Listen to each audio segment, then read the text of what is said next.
Anti-Irish sentiment, known as Hibernophobia, reveals the depths of human bigotry, embodying hatred, oppression, and persecution against the Irish people. Spanning centuries and continents, this enmity has taken various forms, from casual discrimination to systemic oppression. Directed against Ireland, the Republic of Ireland, Northern Ireland, and the far-reaching Irish diaspora, this prejudice has left a profound mark on history. For centuries, the Irish people, with a culture as ancient and rich as any other, have faced relentless oppression, brutal discrimination, and systemic racism. On the British Isles, various groups have existed and inevitably clashed, fighting for dominance. Among them, the English, following the Norman invasion, largely succeeded in the conquests of various groups but faced fierce resistance from the Irish. This is the untold story of their suffering and unwavering spirit. The seeds of anti-Irish sentiment were sown in the medieval era when English monarchs and the Church sought to assert dominance over Ireland. Pope Adrian IV, an Englishman, issued the papal bull Laudabiliter in 1155, granting Henry II the right to invade Ireland. This decree described the Irish as a rude and barbarous nation, setting a precedent for centuries of derogation. Gerald of Wales, chronicling the Norman invasion of Ireland, depicted the Irish as lazy and barbarous, living off the land like animals. Gerald wrote, "They use their fields mostly for pasture. Little is cultivated, and even less is sown. The problem here is not the quality of the soil, but rather the lack of industry on the part of those who should cultivate it. This laziness means that the different types of minerals with which hidden veins of the earth are full are neither mined nor exploited in any way. They do not devote themselves to the manufacture of flax or wool, nor to the practice of any mechanical or mercantile act. Dedicated only to leisure and laziness, this is a truly barbarous people. They depend on animals for their livelihood, and they live like animals." Gerald's views were echoed by contemporaries such as William of Malmesbury and William of Newburgh. Their writings entrenched the notion of Irish inferiority, perpetuating stereotypes that would endure for centuries. Archbishop Anselm even accused the Irish of wife-swapping, stating they exchanged their wives as freely as other men exchanged their horses. The Norman invasion, backed by Pope Alexander III, intensified these prejudices. Sir Henry Sidney, twice Lord Deputy of Ireland during Elizabeth I's reign, and his secretary Edmund Tremaine, described the Irish as committing whoredom, hold no wedlock, ravish, steal and commit all abomination without scruple of conscience. Such characterizations justified the harsh measures taken against the Irish. The history of Ireland is marked by a series of invasions and conflicts that laid the groundwork for centuries of suffering and resistance. From the early Viking raids to the Norman conquest, each wave of invaders left a lasting impact on the island and its people. The Vikings began raiding Irish coastal settlements in the late 8th century, seeking plunder and slaves. These Norse invaders established fortified settlements known as long forts, with Dublin becoming one of their most significant bases. Despite their initial ferocity, the Vikings gradually integrated into Irish society through intermarriage and conversion to Christianity. Yet the Viking invasions disrupted existing social and political structures, targeting monasteries which were centres of learning and culture, causing significant cultural and intellectual loss. Over time, the Irish adapted to Viking tactics, and by the 10th century, leaders like Brian Boru began to repel the invaders. The Battle of Clontarf in 1014 exemplified the Irish spirit of defiance, with High King Brian Boru leading a coalition to repel Viking forces. In 1169, the Normans, who had already established themselves in England and Wales, set their sights on Ireland. Led by Richard de Clare, also known as Strongbow, the Normans landed in Wexford and quickly captured several key locations. Their arrival marked the beginning of over 800 years of English influence and domination in Ireland.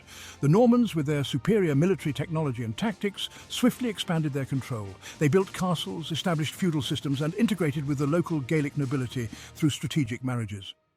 Despite the Normans' formidable presence, Irish chieftains and kings continuously resisted their rule. Following the Norman conquest, the English crown sought to consolidate control over Ireland. This period was marked by continuous efforts to subdue the Irish people, who fiercely resisted external domination. Anti-Irish sentiments played a role in atrocities perpetrated against the Irish. For instance, in 1305, Piers Birmingham received a financial bonus and accolades after beheading 30 members of the O'Connor clan and sending their heads to Dublin. In 1317, an Irish chronicler opined that it was as easy for an Englishman to kill an Irishman or an Englishwoman to kill an Irishwoman as it was to kill a dog. These sentiments were institutionalised with the Statutes of Kilkenny in 1366, which forbade the speaking of the Irish language among English settlers prevented marriages between English and Irish, and segregated churches. This legislation aimed to maintain English dominance by prohibiting intermarriage, the use of the Irish language, and adopting Irish customs. Despite these efforts, the 14th and 15th centuries saw a resurgence of Gaelic culture and power. The weakening of English control due to the Wars of the Roses in England allowed Irish lords to reclaim lost territories and influence. Throughout these early periods of invasion and conflict, the Irish people demonstrated remarkable resilience. They adapted to each wave of conquerors while maintaining their distinct cultural identity. This enduring spirit of resistance would become a defining characteristic of Irish history, setting the stage for future struggles against subjugation and oppression. The English Reformation exacerbated these tensions as successive English rulers attempted to coerce the Irish into Protestantism. Edward VI and his successors used every means at their disposal, but the Irish steadfastly remained Roman Catholic. This religious divide fueled perennial conflict, culminating in the penal laws which stripped Irish Catholics of land, inheritance, and political rights. Edmund Spencer, in his A View of the Present State of Ireland, called for the subjugation of Ireland through famine, reflecting the brutal strategies employed to enforce conformity. He wrote, "They are all papists by profession, but in the same so blindingly and brutishly informed that you would rather think them atheists or infidels. Great force must be the instrument, but famine must be the means, for till Ireland be famished, it cannot be subdued. There can be no conformity of government where is no conformity of religion. There can be no sound agreement between two equal contraries, viz. The English and Irish." The first diligent attempt to phase out the Irish language and culture across the island came from Henry VIII in 1537. The Act for English Order, Habit and Language required Irish parishes to contain an English grammar school and mandated everyone to speak English and teach their children the language. The Act described the Irish as possessing a certain savage and wild kind and manner of living, which it sought to remove. This imposition of English language and culture persisted well into the 19th century, with national schools fully implementing the mandate in 1833. Prominent figures like Benjamin Disraeli disparaged the Irish as a wild, reckless, indolent race with no sympathy for English civilization. The Irish hate our order, our civilization, our enterprising industry, our pure religion. This wild, reckless, indolent, uncertain and superstitious race have no sympathy with the English character. Their ideal of human felicity is an alternation of clannish broils and coarse idolatry. Their history describes an unbroken circle of bigotry and blood. In 1882, the murder of 5 people in Mamtrasna, on the border between County Mayo and County Galway in Ireland, prompted The Spectator to write, "The tragedy at Mamtrasna, investigated this week in Dublin, almost unique as it is in the annals of the United Kingdom, brings out in strong relief 2 facts which Englishmen are too apt to forget. One is the existence in particular districts of Ireland of a class of peasants who are scarcely civilised beings and approach far nearer to savages than any other white men, and the other is their extraordinary and exceptional gloominess of temper. In remote places of Ireland, especially in Connaught, on a few of the islands, and in 1 or 2 mountain districts, dwell cultivators who are in knowledge, in habits, and in the discipline of life no higher than Maoris or other Polynesians." The 19th century brought new waves of anti-Irish sentiment, particularly during the Great Famine. As millions fled starvation, they encountered hostility and prejudice in their new homes. In 1860, Cambridge historian Charles Kingsley, in letter to his wife from Ireland, wrote, "I am haunted by the human chimpanzees I saw along that 100 miles of horrible country. To see white chimpanzees is dreadful. If they were black, one would not see it so much, but their skins, except where tanned by exposure, are as white as ours." In Victorian Britain and 19th century America, the Irish were often caricatured as violent drunks and depicted with ape-like features in magazines like Punch.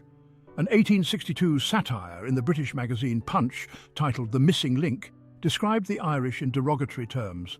"A creature manifestly between the gorilla and the Negro is to be met with in some of the lowest districts of London and Liverpool by adventurous explorers.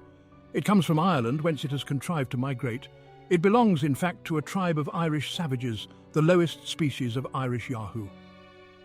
When conversing with its kind, it talks a sort of gibberish. It is, moreover, a climbing animal, and may sometimes be seen ascending a ladder laden with a hod of bricks."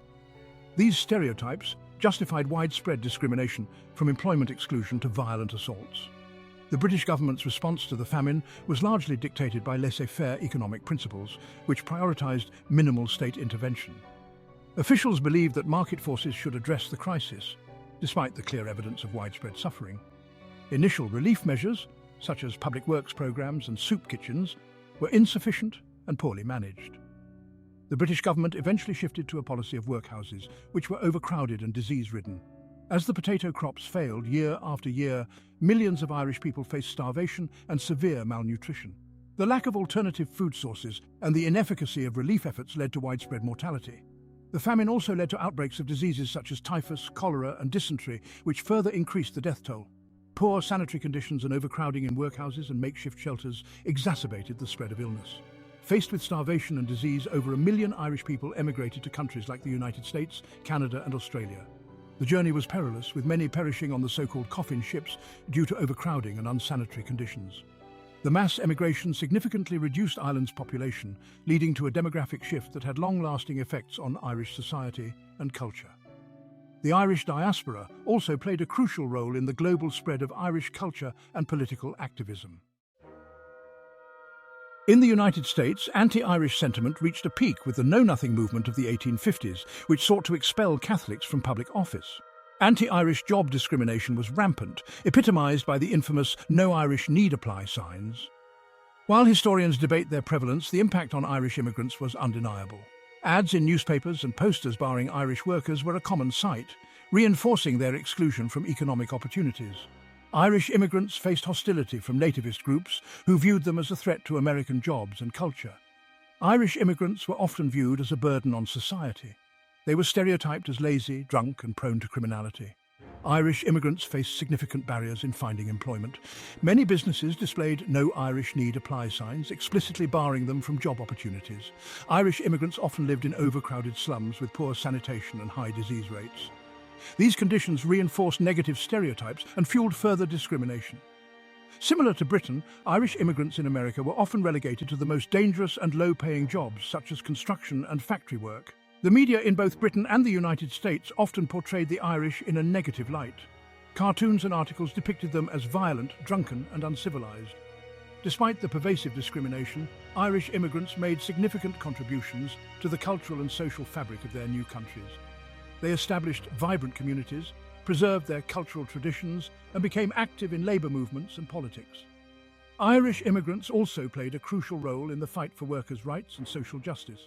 They organised labour unions and participated in strikes and protests to demand better working conditions and fair treatment. Anti-Irish prejudice persisted into the 20th century, with notable incidents such as the Church of Scotland's 1923 report on the menace of the Irish race to our Scottish nationality and the burning of the Irish flag by the Orange Order in Liverpool in 2013. Even in the post-World War II era, signs like "No Irish, no blacks, no dogs" appeared in the UK, perpetuating the legacy of exclusion and bigotry. The rhetoric of prominent figures like H.P. Lovecraft, who deemed the Irish brainless canaille, and the actions of the Ku Klux Klan, which targeted Irish Americans, further illustrate the pervasive nature of Hibernophobia. In 1921, concerning the possibility of an independent Irish state, Lovecraft stated, "If the Irish had the right to independence, they would possess it. If they ever gain it, they will possess it until they lose it again. England has the right to rule because she does. It is not chance, but racial superiority which has made the Britons supreme. Why have not the Irish conquered and colonised the earth if they be so deserving of regard? They are brainless canaille." Anti-Irish prejudice persisted into the 20th century, with incidents such as the Church of Scotland's 1923 report on the menace of the Irish race to our Scottish nationality. The report, endorsed by the General Assembly, was a significant document that reflected deep-seated fears and prejudices against the Irish. It called for measures to preserve Scotland and the Scottish race, urging the protection of traditions, ideals, and the faith of a great people from the perceived threat of Irish influence. The report characterised the Irish presence in Scotland as a menace, alleging that the influx of Irish immigrants threatened to dilute Scottish culture and identity. It argued that the preservation of Scotland's pure and unspoiled heritage required immediate action against the Irish. The rhetoric used in the report was charged with nationalistic and xenophobic undertones, presenting the Irish as an alien force that needed to be controlled and contained.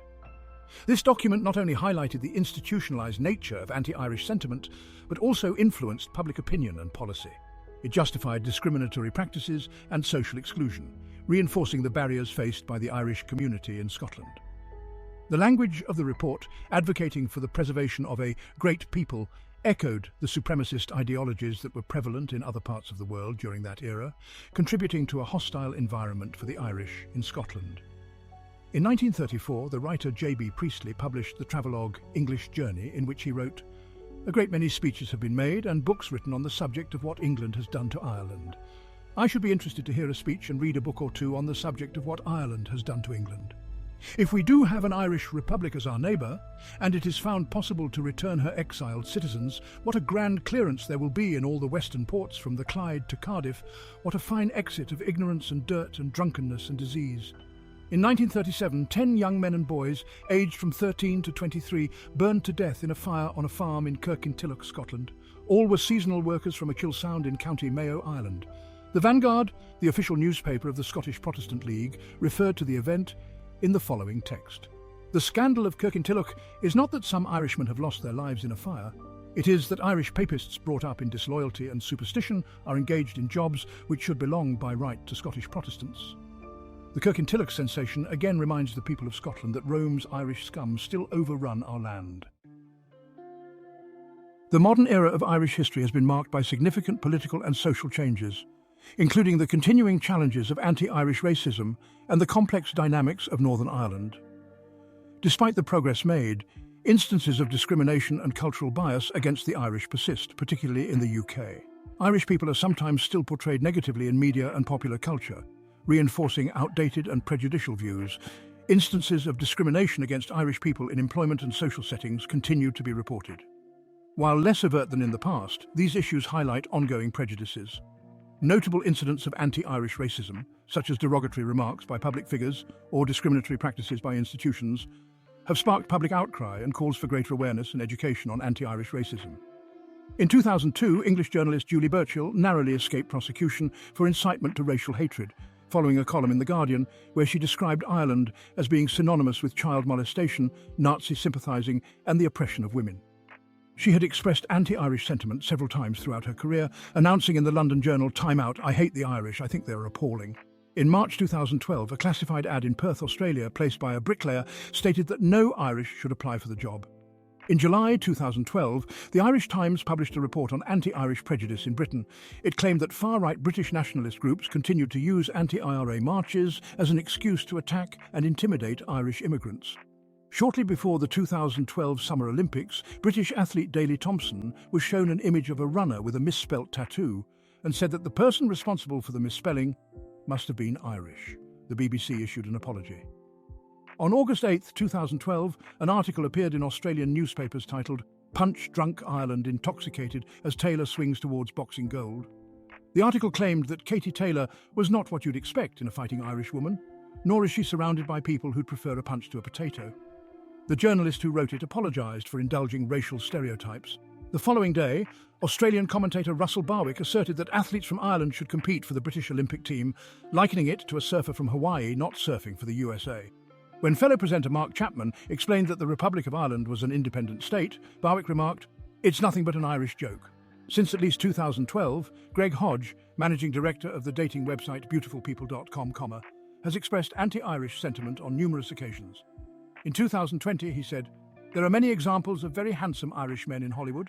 However, this is the exception and not the norm. Irish men are the undisputed ugliest in the world. They really are in a league of their own." On June 25, 2013, an Irish flag was burned at an Orange Order headquarters in the Everton area of Liverpool. This was seen by members of Liverpool's Irish community, which is the biggest in the UK, as a hate crime. In December 2014, British broadcaster Channel 4 caused an outrage and fury in Ireland and the UK when it planned a comedy series about the Irish famine. The sitcom, named Hungry, was announced by writer Hugh Travers, who said, "We're kind of thinking of it as Shameless in Famine Ireland." The response in Ireland was quick and negative. Jewish people would never endorse making a comedy of the mass extermination of their ancestors at the hands of the Nazis. Cambodians would never support people laughing at what happened to their people at the hands of the Khmer Rouge, and the people of Somalia, Ethiopia or Sudan would never accept the plight of their people through generational famine being the source of humour in Britain. Dublin councillor David McGuinness said, "I am not surprised that it is a British television outlet funding this venture." The writer defended the concept, saying, "Comedy equals tragedy plus time." Channel 4 issued a press release stating that this is in the development process and is not currently planned to air. It's not unusual for sitcoms to exist against backdrops that are full of adversity and hardship. Protesters from the Irish community planned to picket the offices of Channel 4, and campaigners called the proposed show institutionalized anti-Irish racism. In January 2019, American rapper Azealia Banks made disparaging comments on Instagram about Irish people after getting into an argument with a flight attendant on an Aer Lingus flight to Dublin. She called Irish people a bunch of prideful inbred leprechauns and barbarians. The following day, she said she would dedicate her Dublin show to beautiful Irish women. However, following the show, Banks again attacked the Irish online and mocked the Irish famine. In March 2019, host Sarah Haynes of ABC TV's Strahan and Sarah Show described St. Patrick's Day as an Irish holiday that celebrates drinking and public urination. In March 2021, the Equality and Human Rights Commission said it had investigated British holiday park operator Pontins after a whistleblower revealed that Pontins maintained a blacklist of common Irish surnames to prevent Irish travellers from entering its parks. On November 28, 2023, Lazio supporters unfurled anti-Irish banners before and during a Champions League match with Celtic FC, which read, "The famine is over, go home ***ing potato eaters," and "Did the Fenian bastards take shower today?" The Irish diaspora, particularly in the UK and the US, continues to play a crucial role in promoting Irish culture and advocating for Irish issues. The Irish diaspora also exerts political influence, lobbying for policies that benefit Irish people both in Ireland and abroad. In recent decades, Ireland has experienced significant economic growth, becoming known as the Celtic Tiger. However, this growth has also brought challenges such as housing shortages, inequality, and economic instability. The UK's decision to leave the European Union, Brexit, has had profound implications for Ireland, particularly about the border with Northern Ireland. The potential for a hard border threatens the peace and economic stability achieved since the Good Friday Agreement. As Ireland navigates the complexities of the modern era, including Brexit, economic challenges and social change, the resilience and spirit of the Irish people remain a guiding force. Thus ends the tale of anti-Irish sentiment, a narrative steeped in valour and vice, illuminating the darkest corners of human nature and the enduring strength of the Irish people.